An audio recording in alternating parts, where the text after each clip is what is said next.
o Senado da Câmara e o Poder Executivo do Supremo. Deputado, um outro assunto também do momento, sei que o senhor tem acompanhado, especialmente aqui no Ceará, essa questão do tarifaço dos Estados Unidos. As mercadorias aqui do país, o Ceará tem sofrido muito impacto. Gostaria de saber que avaliação o senhor faz das medidas que já foram anunciadas pelo presidente Lula, aqui também pelo governador Amâncio de Freitas para o Ceará. E se o senhor acredita que o Congresso Nacional tem possibilidade de auxiliar mais nessa discussão, de entrar também nessa articulação de alguma forma? Eu acho o seguinte, primeiro, foi todo mundo surpreendido, né? Ninguém pode aplaudir uma situação como essa. Tinha uma situação de normalidade, de negociações, inclusive de longo prazo, investimentos que foram feitos, né? Uma siderúrgica que nem essa no Ceará foi feita para exportar para lá, né? No momento em que você cria uma situação dessa, você cria ali, graças a Deus, que o ferro e o aço saíram de fora, do tarifaço, né? Como o suco de laranja saiu também. Então, mas nós temos aqui o coco, nós temos aqui o pescado, que inclusive é uma cadeia que gera muito emprego no Ceará, né? São 5 mil barcos, mais de 30 mil pessoas que estão envolvidas nessa situação. O mel também, né, deputado? O mel já é menorzinho o mel, né? É quase, do ponto de vista, inclusive, financeiro, é muito pequeno a participação do mel na exportação. Mas a cera de carnaúba, né? Com relação a calçado, também pega muito aqui no Ceará, porque tem muita fábrica de calçado no estado do Ceará que exporta e precisa tomar cuidado. Agora, não é no xingamento que você vai resolver uma relação comercial. Aí tem que ter, né, um pouco de maturidade e entender como é que se resolve isso. Eu, desde o início, advoguei que deveria, primeiro, as empresas, tanto as empresas exportadoras aqui no Brasil, como as empresas importadoras nos Estados Unidos, poderiam ter um papel mais importante com relação a isso. E eles estão tendo. Tanto é que já está se falando que também vai já isentar o café do tarifaço. Por quê? Porque 1/3 do café que chega nos Estados Unidos sai do Brasil. Então tem muita gente também lá que precisa vender o café e é inflacionário no supermercado, como também o problema da carne.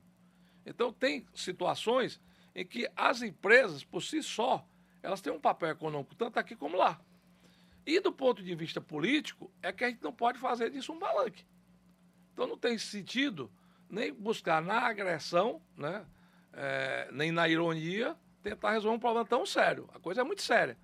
E acho que o parlamento, ele cumpre um papel legislativo. Por exemplo, teve uma comissão do Senado, que teve lá no Senado americano, foi importante a ida lá, porque, querendo ou não querendo, no diálogo você expõe as relações, né, expõe a gravidade do que é o problema, tanto para um lado como para o outro, e tem também um papel da diplomacia, que esse é fundamental. Né? Não pode o diplomata simplesmente entrar no discurso da política, né, ou do lado ideológico. Não é direita e esquerda, não é Trump e Lula, não é Bolsonaro e Lula, não é. É um país que tem seus interesses econômicos e que tem condições de colocar um produto que satisfaz um freguês americano na condição que o poder aquisitivo dos americanos possam pagar esse produto. E o outro grande ensinamento dessa história que eu acho que a gente tem que tirar é aumentar a competitividade. O Brasil não pode estar premiando, né, a incompetência.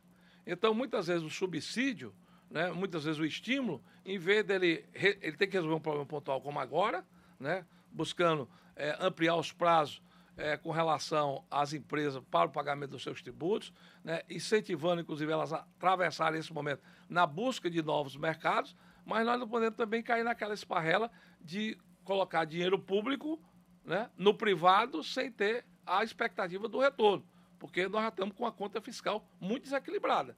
Isso aumenta o endividamento do país, a taxa de juros não baixa, né, continua alta, porque cria um ciclo vicioso, né, em que a taxa de juros alta alimenta a inflação e a inflação alimenta a taxa de juros alta. E a gente precisa exatamente de um equilíbrio. A gente estava vindo bem, a inflação estava baixando, né, já se falava, inclusive, que a taxa de juros tinha batido do teto, que a tendência agora era de queda, e diante desse novo momento, de novo, aumentaram-se as preocupações. Então, eu acho que é necessário e urgente que a gente baixe um pouco aqui a bola das agressões e parta exatamente para uma diplomacia comercial que é necessária. Deputado, o senhor apresentou a PEC das agências, né, que